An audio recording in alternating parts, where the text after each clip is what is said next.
sport amongst that Now, right now? yeah, I'll tell you why. This is what I have noticed. This is my opinion on it. When in India, look, I'm an NRI, to be honest. So for me, looking India from outside, this is how I see this, right? Now I'm learning the insides of it. When the whole country to get into sports, their only option was playing for the country, right? So a lot of people will not actually go down that path even when they have a talent. It's like, bro, you're competing against billions of people to get there. So now what happened with this privatization of the sports and to have their own leagues and payments and all these things, you're paying your players and they're seeing people going into different paths along their privatization of sports. This convinces a lot of parents right now to think about, okay, football would be a viable option than cricket because it's new, and if he has a talent in that, he could try his way through.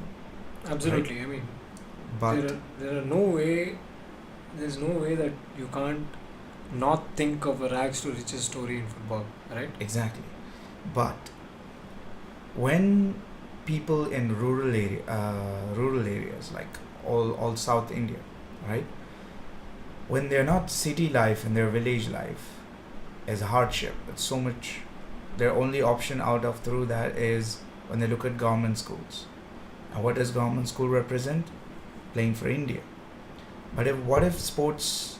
I believe it's growing in that direction right now. That it becomes more privatized to rural areas. Then it would convince around 70-80% of people's mind to change, right?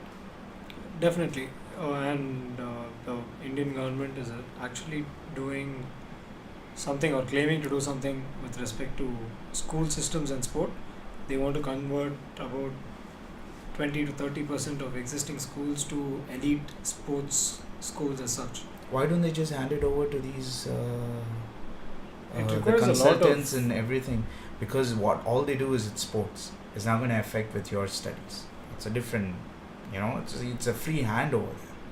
So if you submit all of this to private, why can't they not just come in and employ the same kind of strategy that they did in Slums Orco and other clubs and other, they are running, they have a lot of people who are involved in it. There's a lot of people like you who butt your heads in and then you give up, okay, this is the way you're supposed to go.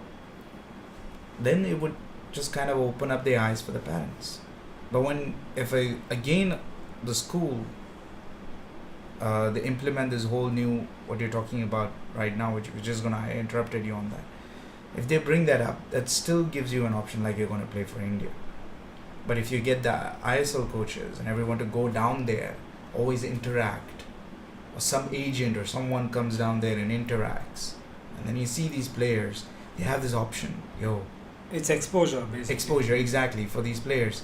That opens up like the goalkeeper's mom. Correct. If she thinks that some team from Chennai, their agent, some sort of connection, if political parties have cadets, why can't we have like a group of those in privatization who look at certain players and they can refer it up? True. I think hopefully football does take a direction towards what you just explained, because that is the ideal way to work. But I feel it's very nascent at this point of time. There's still a lot of work that has to be done, although there is a significant change in the way youth teams and youth football is being played right now. Yeah. Because personally I've seen standard of youth football increasing a lot compared to the past because of more infrastructure, more knowledge, more resources, more opportunities, more exposure. So all these are factors that are aiding development at a very early age, at an early age, which eventually just leads to an increase in an overload of better footballers or smarter footballers. And that's exactly what the country needs right now. Yeah. So when we get to a point where we know for a fact that we have a strong foundation of footballers, that's when we can start experimenting on how we can go about identifying players. And the idea of NCAA in US, yeah, which is a fabulous idea.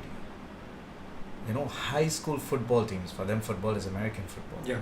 And a small town can go on and win state championships, and That's then true. can go on and win That's true. NCF football. This thing. Imagine that, right? Imagine a small town, small school, right? Some part of Tamil Nadu, say my hometown, say IMP, they can go on state championship and go on. I think when I explained that idea before, NCAA, although it's a government association, they are open to private people. The door is open. The flow of information is both sides. You're getting sponsors coming in, you got all of these things coming in.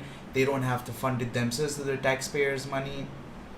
It opens up doors, bro, for everyone. That's true. That's an idea which at least we should try to implement here, obviously modify to our scenario and our situations. Correct. And the pace of time that it has to go has to be implemented.